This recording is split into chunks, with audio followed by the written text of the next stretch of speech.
नमस्कार मित्रांनो, पूजाच रेसिपीज मध्ये तुमचं सर्वांचंच अगदी मनापासून स्वागत आहे। आज आपण बनवणार आहोत आळूची पातळ भाजी किंवा आळूचं फतफत। तर त्यासाठी इथे मी 7 ते 8 आळूची पानं अशी पाण्यामध्ये ठेवून घेतलेली आहे, जेणेकरून याच्यावरती जी काही धूळ माती असेल ती निघून जाईल। आणि त्याचे देठ सुद्धा आपण वापरणार आहोत भाजीमध्ये, कारण का ह्या देठाशिवाय भाजीला चव येणार नाही। तर या पद्धतीने आपण हे देठ सुद्धा पाण्यामध्येच ठेवून घेतलेले आहेत। आता आपण हे स्वच्छ धुवून घेऊया।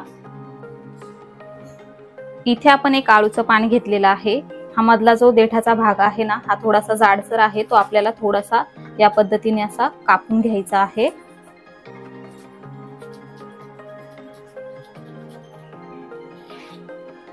हे बघा, याच पद्धतीने आपण सर्व असे जाड जे देठाचा भाग आहे तो कट करून घेणार आहोत।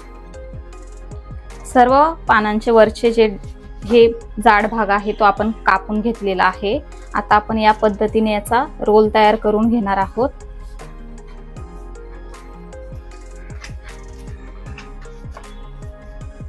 मध्यभागी आपण कट करून घेऊया। एक रोल बाजूला ठेवून घेऊया आणि या पद्धतीने आपल्याला अगदी बारीक चिरून घ्यायचं आहे।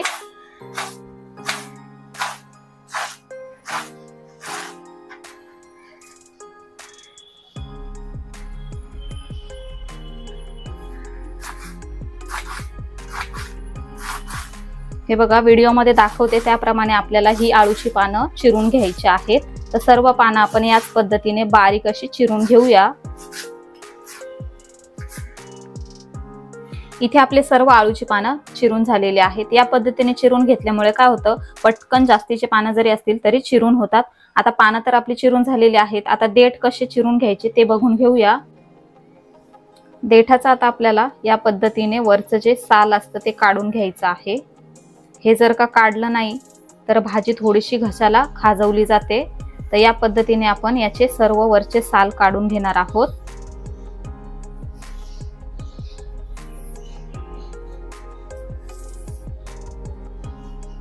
याच पद्धतीने काढून घेऊया।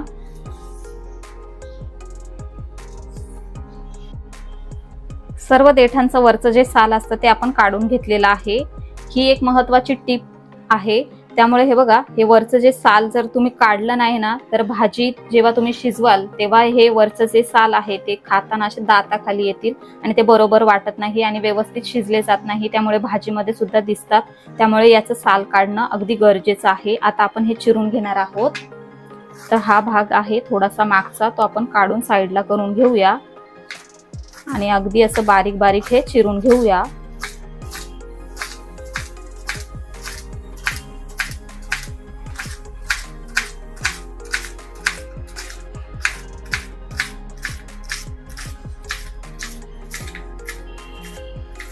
हे बघा, चिरून झालेला आहे। आता आपण जे पानं चिरून घेतलेले आहेत त्यामध्येच हे देठ सुद्धा काढून घ्यायचे आहेत। तर यामध्येच आपण हे सर्व देठ चिरलेले काढून घेणार आहोत। आता आपल्याला हे कुकरला शिजवून घ्यायचं आहे। तर त्यामध्ये मी थोडंसं पाणी घालून घेते। तर लक्षात असू द्या, हे पानं एवढे बुडतील ना इतकंच पाणी आपल्याला घालून घ्यायचं आहे। जास्तीचं पाणी घातलं तर पानं ही व्यवस्थित शिजली जात नाही। ही आपल्या रेसिपी मधली दुसरी महत्त्वाची टिप आहे। भाजी सोबत आपल्याला शेंगदाणे आणि चण्याची डाळ सुद्धा शिजवून घ्यायची आहे। तर इथे मी पाव कप शेंगदाणे आणि अर्धा कप इतकी चण्याची डाळ स्वच्छ धुवून अर्धा तास पाण्यामध्ये भिजवून घेतलेली आहे।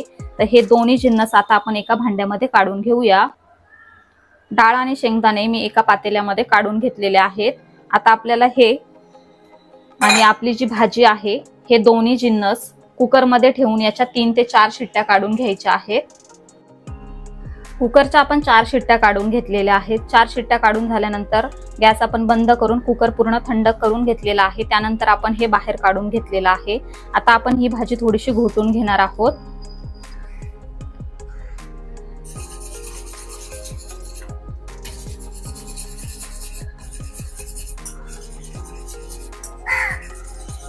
हे बघा, या पद्धतीने आपण थोडंसं हे असं मिक्स करून घेणार आहोत।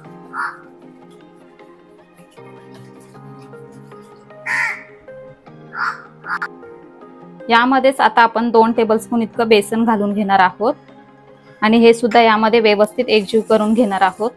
बेसनमुळे भाजीला छान घट्टसरपणा येतो तर याच पद्धतीने आपण बेसन सुद्धा यामध्ये व्यवस्थित एकजीव करून घेऊया।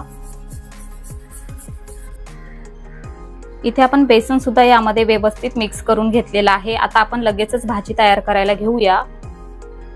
गॅसवर कढईमध्ये मी 3 टेबलस्पून इतकं तेल गरम करून घेतलेलं आहे। यामध्ये आपण अर्धा टीस्पून इतकी मोहरी काढून घेऊया।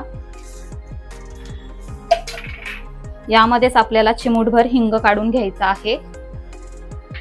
मोहरी आपल्याला छान तडतडू द्यायची आहे।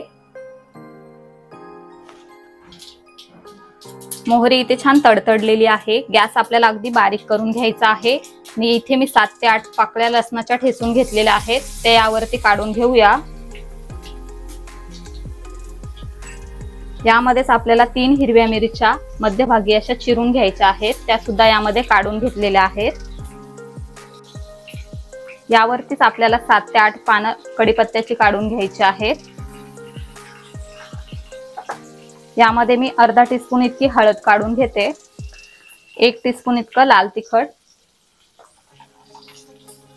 आणि 1 टीस्पून इतका गरम मसाला थोडंसं मिक्स करून घेऊया।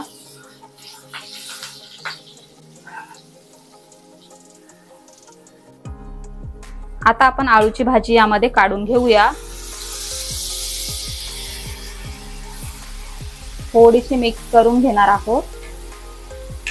गॅस इथे आपण बारीकच ठेवून घेतलेला आहे। उर्वरित सर्व भाजी आपण यामध्ये काढून घेणार आहोत। व्यवस्थित आपण मिक्स करून घेऊया।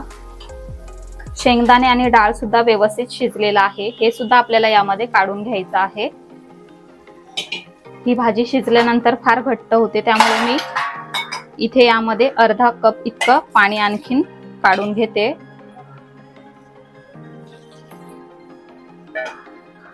आता आपल्याला गॅस मीडियम करून घ्यायचा आहे आणि भाजी व्यवस्थित एकजीव करून घ्यायची आहे। हे बघा, मला भाजी आणखीन थोडीशी घट्ट वाटते, म्हणून मी आणखीन यामध्ये अर्धा कप इतकं पाणी काढून घेते। तुम्हाला किती घट्ट किंवा पातळ हवी आहे त्यानुसार तुम्ही यामध्ये पाण्याचं प्रमाण कमी जास्त करू शकता। यामध्ये आता आपल्याला चवीपुरतं मीठ काढून घ्यायचं आहे। इथे मी 3 टेबलस्पून इतका चिंचेचा कोळ घेतलेला आहे। ही भाजी थोडीशी आंबट गोड तिखट अशी चवीची असते, त्यामुळे आपल्याला यामध्ये गूळ सुद्धा वापरायचा आहे। तर इथे मी 2 टेबलस्पून इतका गूळ घेतलेला आहे, तर हा सुद्धा आपण यामध्ये काढून घेऊया आणि व्यवस्थित मिक्स करून घेऊया। चिंच आणि गुळाचं प्रमाण तुम्ही तुमच्या आवडीनुसार कमी जास्त या भाजीमध्ये करू शकता। आता आपल्याला व्यवस्थित मिक्स करून घ्यायचं आहे आणि ही भाजी झाकून 5 मिनिटांसाठी शिजवून घ्यायची आहे।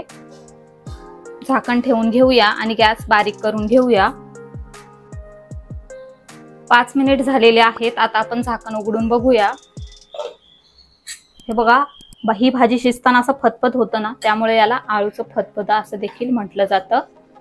आता आपण व्यवस्थित एकजीव करून घेतलेला आहे। ही भाजी आता तुम्हाला दिसायला जरी थोडी पातळ वाटत असेल तरी ती थोडी थंड झाल्यानंतर छान घट्ट होते। तर इथे आता आपण गॅस बंद करून घेऊया आणि पटापट याची प्लेटिंग करून घेऊया।